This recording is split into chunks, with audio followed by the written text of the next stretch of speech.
ketika saya kursus di Sanggar Pratiwi itu Pater Daniel itu kan memberi ijazah apa ya? Semacam sertifikat. Keikutsertaan itu ya.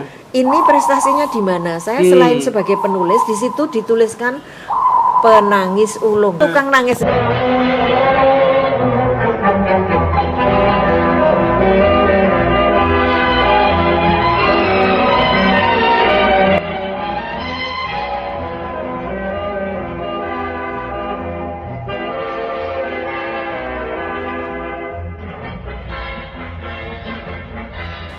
Tadi pengen melanjutkan ceritanya itu dari Reco Buntung ke RRI, terus kemudian ya? pindah ke RRI. Iya. Karena saya harus ingatkan lagi bahwa Mbak Maria Kadar sih. Eyang.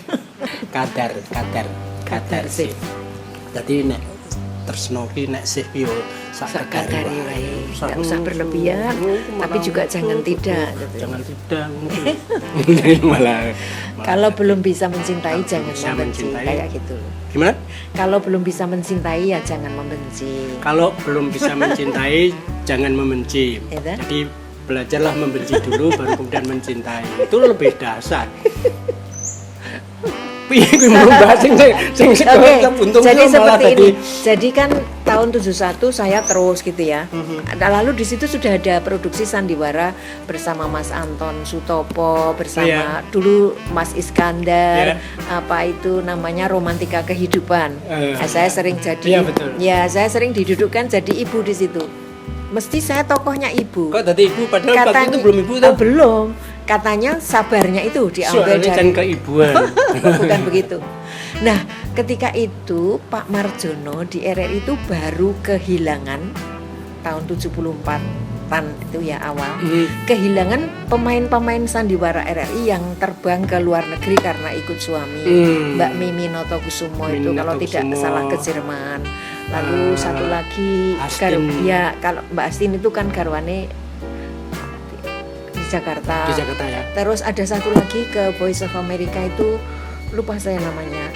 Ya seperti itu. Pokoknya kehilangan pemain. Ya.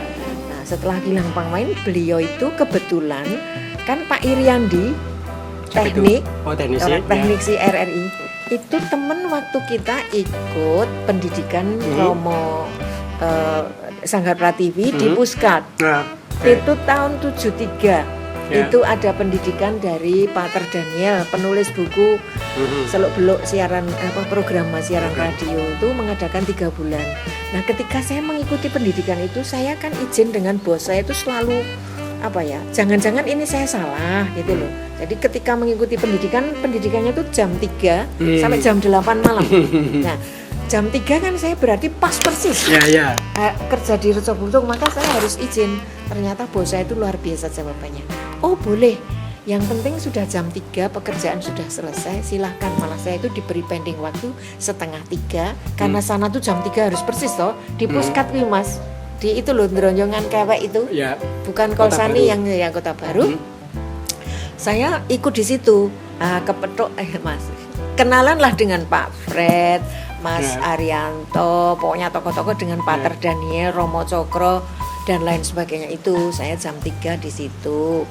Terus nanti baru sampai rumah jam 8 tuh tahun 73. Nah, 74 rumahnya itulah. Waktu itu di mana? Saya rumahnya di Gampingan. Di Gampingan, Kuncen di sebelah lumayan jauh. Susteran Gembala Baik. Nah, infonya maksud saya menjelaskan tadi kenapa Pak Marjono ke ujuk-ujuk itu. Itu ternyata infonya dari Pak Iriandi yang dulu pernah kursus dengan saya. Ketika saya kursus di Sanggar Pratiwi itu Pater Daniel itu kan memberi ijazah semacam sertifikat. Keikutsertaan itu ya. Ini prestasinya di mana? Saya selain sebagai penulis di situ dituliskan penangis ulung. Jadi saya itu tukang nangis gitu. Nah, setelah itu Pak Andi ini Nyun Sewu sekarang udah almarhum. Itu matur Pak Marjono, monggo mirengaken Reco Buntung. Beliau kalau siaran jam sekian-sekian. Pokoknya Bapak kalau di mau di Romantika Kehidupan. Lah itulah setelah beliau mendengarkan, beliau tindak ke Reco Buntung karena dulu kan telepon ya ini toh tidak semudah sekarang telepon bising. Dadak muter-muter. Suwir kleru baleni tutut umur.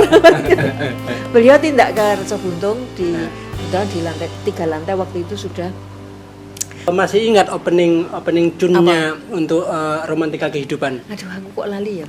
Kalau butir-butir pasir aku bisa kalinya. Karena aku melu membuat ya. Kalau ini kan lupa ya. Orang lain ya? Iya, orang lain. Saya orang tidak lain. ini. Iya. Itu sudah berjalan. Iya, terus saya dijak itu begitu beliau pergi saya langsung naik izin ke Pak Aris. Pak Aris, ini tadi ada tamu. Mohon maaf saya matur ini karena beliau itu tamunya tidak saya antarkan ke Pak Aris karena beliau itu nyari saya sehingga saya tidak nyewan ke sini. Intinya adalah saya itu diajak main sandiwara radio bahasa Jawa keluarga Jogja itu. Apakah Bapak mengizinkan? Saya itu mohon izin. Jawabannya itu yang saya tunggu boleh atau tidak karena saya dulu kan ada etika seorang penyiar itu harus siaran dalam satu stasiun, nggak boleh suaranya muncul di semua stasiun. Ya betul. Maka saya izin. Kalaupun beliau tidak mengizinkan, saya pasti tidak akan lakukan karena saya di situ dipercaya untuk ya kasarannya menemani penyiar-penyiar itu, yang sudah berapa tahun awal. ya? 3 tahun lebih itu artinya saya sudah sudah lama lah. Iya, dan terus dipercaya oleh bos gitu. Betul. Nah, terus beliau itu jawabannya itu jamnya rekaman jam berapa? Jam 3 sampai jam, kan waktu itu memang sore. Setiap Jumat saja setiap jam 3 sampai jam 5. Begitu, enggak apa-apa. Nanti ilmunya dibawa ke sini. Bagaimana membuat sandiwara Jawa yang sebagus keluarga Jogja itu. Saya keluar itu rasanya bos saya ini luar biasa ya. Tapi meskipun diberi izin tapi saya juga harus bertanggung jawab dalam arti nanti apa yang saya dapat di sana teorinya saya harus bawa di situ. Nah, itulah itu tahun 74 maka saya ikut itu sandiwara radio bahasa Jawa. Nah, ketika itu barulah orang tua juga sangat bangga dulu pendengar saya. Sekarang anak enakun. Jadi orang tua beliau itu pendengar setia dari sandiwara radio dari Jogja, keluarga Jogja. Iya, betul. Nah, setelah itu tapi saya di RRI meneruskan apa yang rekomendasinya Pak Terdaniel Sanggar Pratiwi itu. Saya didudukkan sebagai perempuan yang lemah, yang nangis terus gitu. Pokoknya perempuan yang sangat Jawa, pasrah seperti itu. Ini dalam sertifikat dari Romo Daniel ya. Iya, Romo Daniel ada tambahan. Ya. Apa tadi? Ahli nangis. Penangis ulung. Beliau pakai. Iya. Karena saya gitu. Begitu diberi naskah itu ditunggu 10 menit bagaimana pokoknya gitu. Saya langsung menangis. Oke, nanti terakhir ya 10 menit nanti menangis. Mungkin karena hidup saya memang sudah menyedihkan. Jadi gitu ya? Saya menangis itu mudah dalam acting itu saya mudah. Jadi ketika saya ikut sandiwara RRI Yogyakarta itu saya lebih banyak didudukkan sebagai tokoh pemeran yang sedih, banyak nangisnya. Kalau yang di Romantika Kehidupan sebagai ibu, justru ibu yang tapi sabar. dalam bahasa Jawa apa bahasa Indonesia? Bahasa Indonesia. Nah, tapi di Reco Buntung saya mengasuk beberapa acara yang bahasa Jawa gitu seperti ya? Langgam Keronco itu kan menggunakan Poro seperti itu sehingga beliau. Jadi Mbak Maria itu mengasuh beberapa rubrik atau program acara. Iya, kalau di Reco Buntung memang harus siap. Tapi setiap penyiar itu diberi acara khusus sendiri-sendiri. Misalnya misalnya Hidup Segan Mati Tak Mau itu untuknya. Itu malam hari lagu dan Candaria waktu itu Pak Iskandar, lalu beberapa itu punya. Lalu saya siaran ibu-ibu memang pagi jam 9 sampai 10 untuk menemani ibu-ibu. Jangan lupa kalau memasak dengan cinta dan lain sebagainya. Seperti itu. Jadi itu, lalu juga kalau ada penyiar yang nggak bisa kan saya mengganti dan lain sebagainya ya seperti itu. Jadi tapi kalau kesukaan Mbak Maria sendiri apa? Lagu. Apapun musik, lagu apa? Ya karena saya penyiar harus saya mencintai semua. Tapi saya punya satu sejarah di Reco Buntung itu pernah nyari lagu itu waktu itu kan saya. Soalnya waktunya itu mepet banget gitu loh. Karena alasannya tadi kemiskinan atau apa, lulus SPG terus nyambut gawe gitu loh. Iya. Belum kedengaran romannya kecuali di Romantika dan Kehidupan. Saya kebetulan suka menyanyi sejak kecil dan bisa memainkan beberapa alat musik itu karena bapak saya di rumah punya gitar. Karena bapak itu bisa menggitar. Oh, bisa. Sekarang bisa organ, nyanyi sendiri, ngarang lagu sendiri, saya nyanyikan sendiri sepanjang saya misalnya memberi hadiah nanti Mas Sunar ulang tahun lalu saya nyanyi, saya kirimkan video Karena itu. beliau sekarang ini juga menjadi salah satu MC yang sibuk Sebetulnya macam-macam. MC-nya sudah MC-nya berlalu sebetulnya. Oh, sudah. Gurunya MC Sekarang sekarang. lah gurunya. Jadi setelah itu tadi di Reco Buntung tadi saya main apa itu? Sandiwara Radio itu.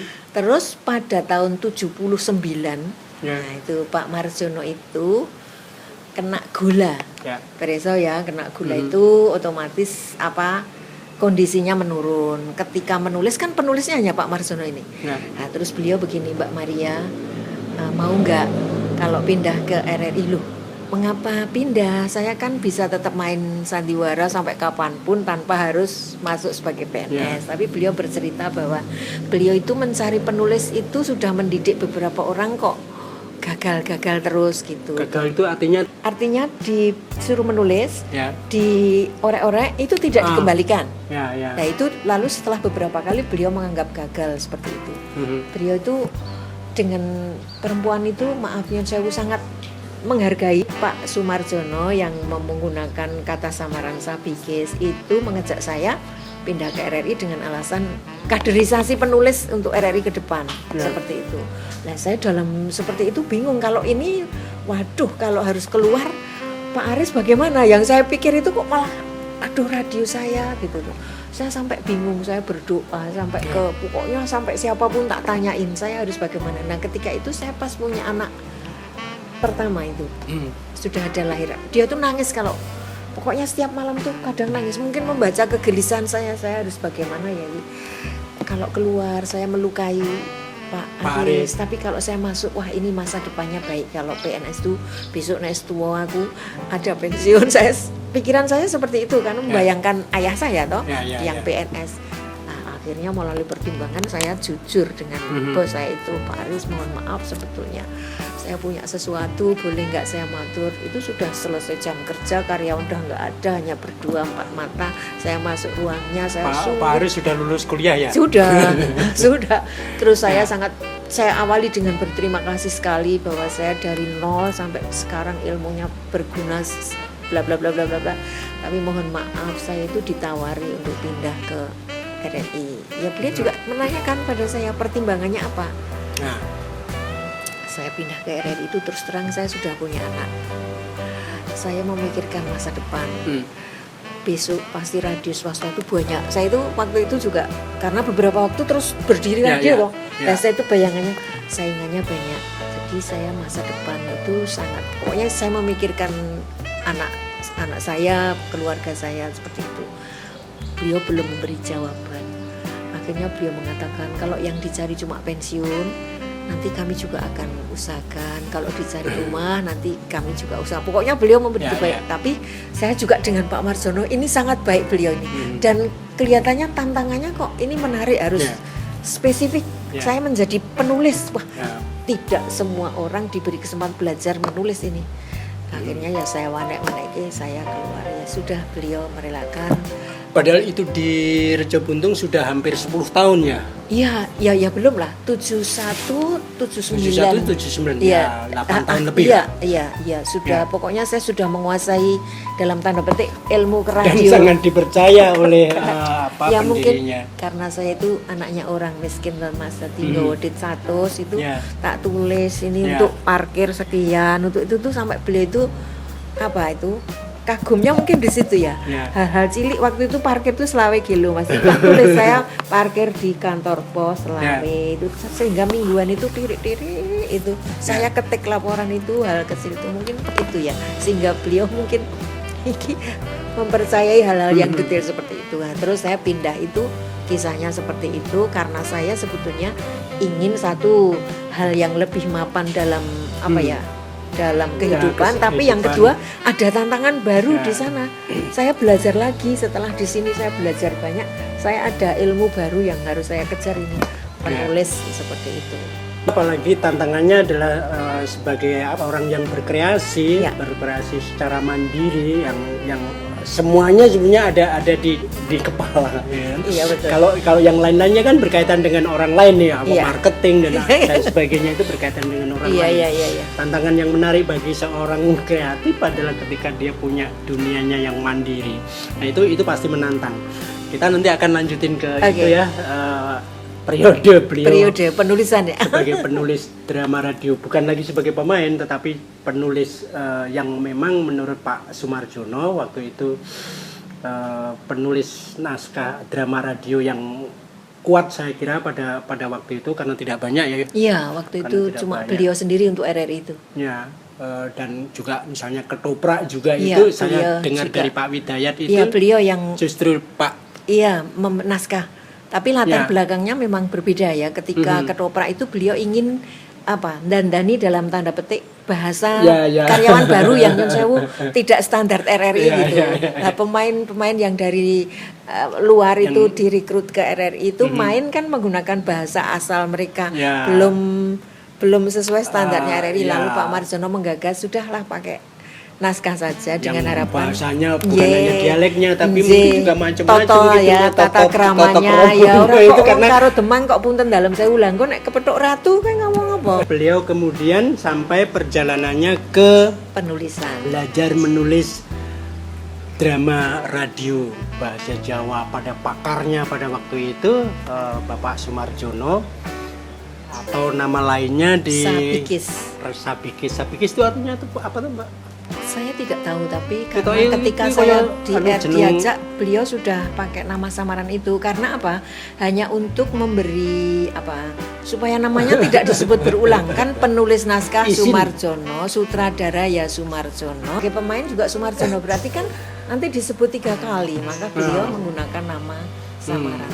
Tapi kalau generasi saya tidak saya pisah begitu, lalu saya gabung naskah lan sutradara Maria Kadarsi. Kalau saya begitu, sehingga saya gabung.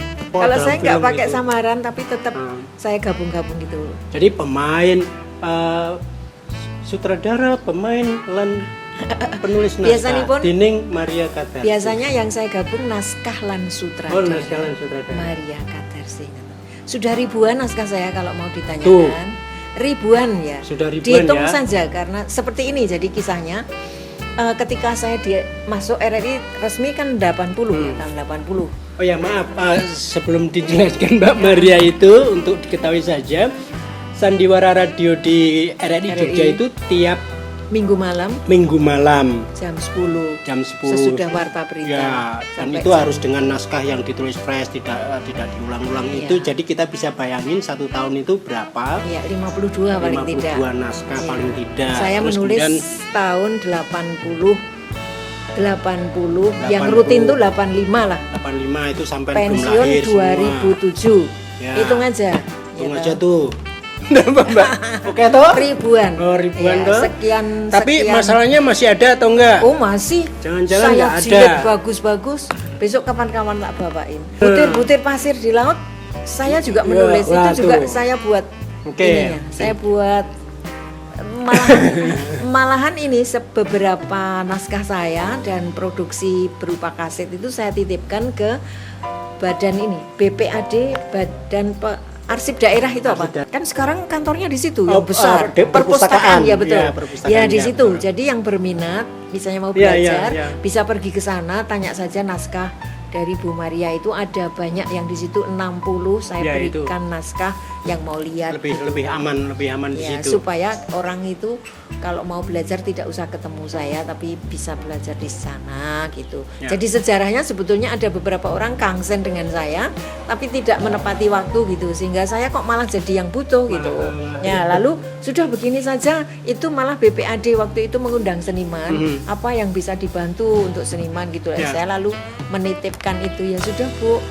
Terus juga beberapa kaset tapi saya tulisi tidak untuk disiarkan, jadi diputar hanya untuk pembelajaran seperti itu. Pokoknya saya berikan kalau memang ada yang ngersake, ada yang ingin belajar, termasuk generasi milenial gitu.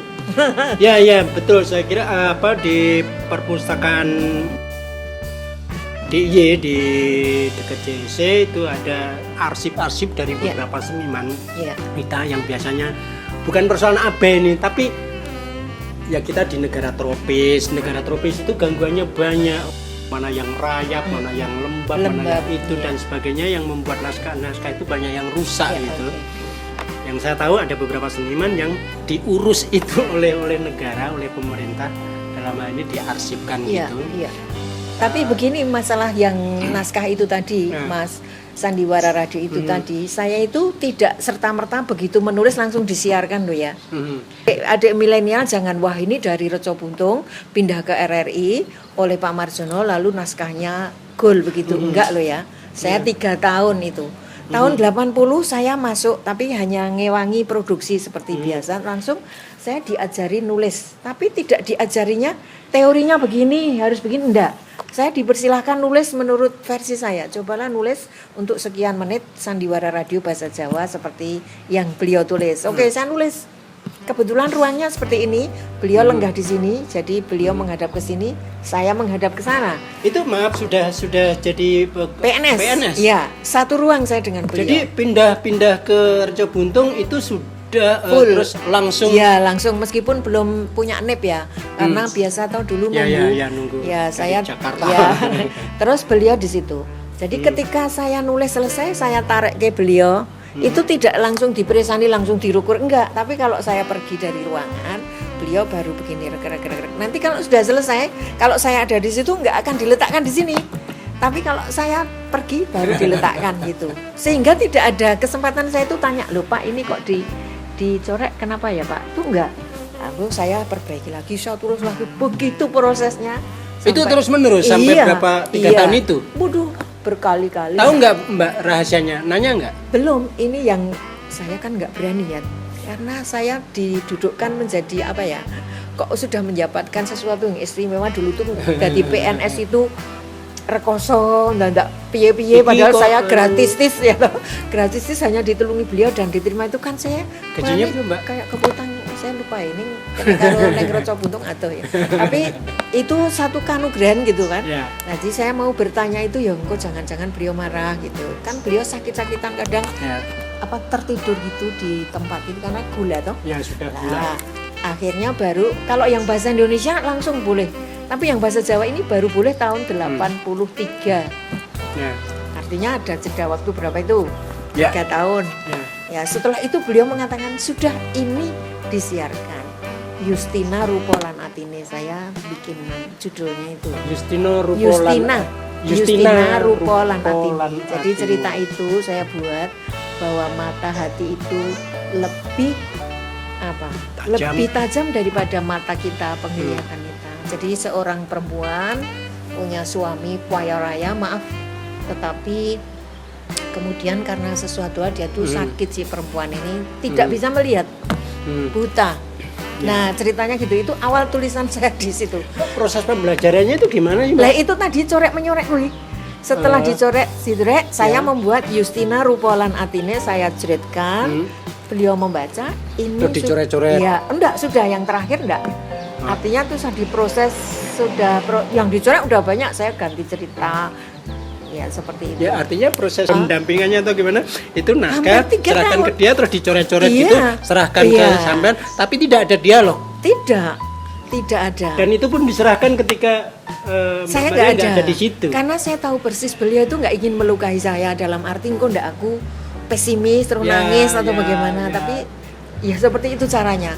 Maka kalau tidak mungkin orang telaten gitu orang sudah mungkin berhenti, tapi karena saya paksa dalam tanda petik, saya harus 3 bisa. tahun dan tidak ada dialog langsung. Dan pangandikan, wah sandiwaranya kalau yang ini tanggapannya banyak. Kemarin Mbak Maria itu pas main ini loh tanggapannya. Nah seperti itu tuh biasa, tapi mengenai naskah tulisan ini nggak pernah beliau mau ini jelek, ini enggak pernah. Teman-teman semua bahwa ketika pindah di RRI itu ya kemudian pelan-pelan nama beliau ini kondang dengan tadi ya ahli menangis tadi. Kondang sudah punya nama dan sebagainya. Nah ini sebagai anggaplah diangkat anak didik oleh Pak Sumarjono. Tapi 3 tahun itu tidak ada dialog gitu loh, padahal Ya, tempat duduknya tapi itu dialog cuma berapa mengenai meter. penulisan loh ya. Kalau Ya. yang pemainan enggak apa-apa, Ya, sering-sering. tapi itu berjalan 3 tahun dan baru kemudian 83 tahun awal. 83 tulisannya yang tadi disebutkan Justina Rupolan Rupolan Atine. Atimu itu ditayang. Itu proses 3 tahun. Jadi teman-teman kalau misalnya menghadapi guru, dosen, pembimbing yang galak atau gimana itu mungkin bisa belajar dari kesabaran Mbak Maria. Terus bagaimana Mbak setelah Nah, naskah itu?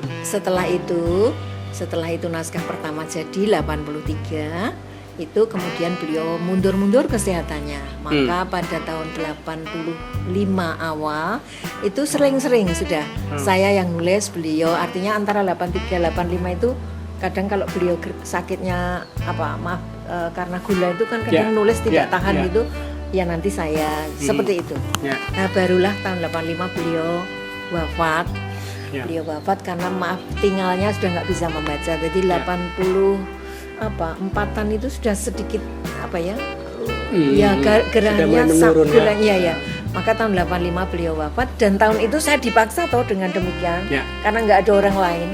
Ya sudah, saya sejak 85 itu rutin setiap minggu harus menulis bahasa Jawa standar RRI loh ya. Jadi bukan standar saya, standar RRI dan juga bahasa Indonesia sebulan sekali. Ya seperti itu. Nah dari situlah apa yang sebulan sekali tadi? Bahasa Indonesia. Bahasa Indonesia. Dan ya? Dan penghargaan pertama yang saya terima sebagai penulis itu bahasa Indonesia Justru dulu. Bahasa Indonesia. Iya, itu mendapat penghargaan dari Menteri Penerangan. Waktu itu diserahkan di Balong antar RRI seluruh Indonesia itu saya mendapatkan nomor 1. Judulnya adalah Pahit yang Manis. Jadi mungkin orang tertarik dulu judulnya karena memang saya itu pahit ya. Artinya perjalanan itu pahit tapi hasilnya manis. Jadi saya tulis judulnya Pahit yang Manis. Dan saya nomor 1. Lalu penghargaannya diberikan di Balong.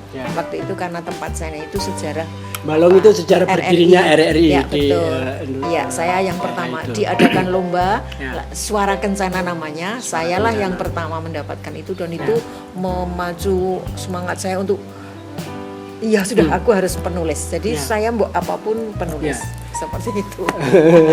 Dan sejak itu nulis terus sampai untuk swasta. Saya menulis juga beberapa untuk produk obat seperti itu yang saya buat misteri Pecut Abang, pokoknya ada yang macam-macam seperti itu. Waktu itu sudah mulai marak sponsor itu betul sekali. Dari obat, dari macam-macam. Dari obat anak ada yang. Ya untuk teman-teman anak-anak milenial kepoan-kepoati itu Anda bisa bayangkan di radio apalagi RRI itu ketersediaan naskah itu harus diadakan sendiri dan dengan standar RRI. RRI sebagai media pemerintah, Anda bisa tahu frame yang dibangun kayak apa. Makanya diberi judul sandiwara, Mas, bukan drama. Bukan drama ya. Sandi disandikan, wara itu wewarah. Jadi pendidikan yang diselubungi oleh cerita. Tapi di situ ada pendidikan. Nah, itu masalahnya. Dan itu saudara, itu harus dilakukan tiap minggu. Rekaman tiap Jumat tiap Jumat disiarkan tiap minggu malam. Itu harus naskah full tidak bisa improvisasi ya karena di radio dan tadi karena media pemerintah tidak bisa sembarangan ngomong macam-macam gitu kan, semuanya harus terkontrol dan satu hal jangan diingat bahwa kalau gitu satu naskah berapa gitu ya, itu sudah include gaji sebagai PNS jadi tidak ada apa-apa jadi include pekerjaan itu include dari gaji yang sebulan itu. Ya, saya bisa mengerti dan membayangkan karena saya juga pernah kerja di Indosiar itu juga kayak gitu. Jadi tiap apa harus bikin skenario berapa tapi dari gaji. Seperti itu. Jadi jangan dikira itu nanti dapat itu enggak. Mbak, sekarang kita beralih ke ini Mbak, ke dunia radio dulu ya.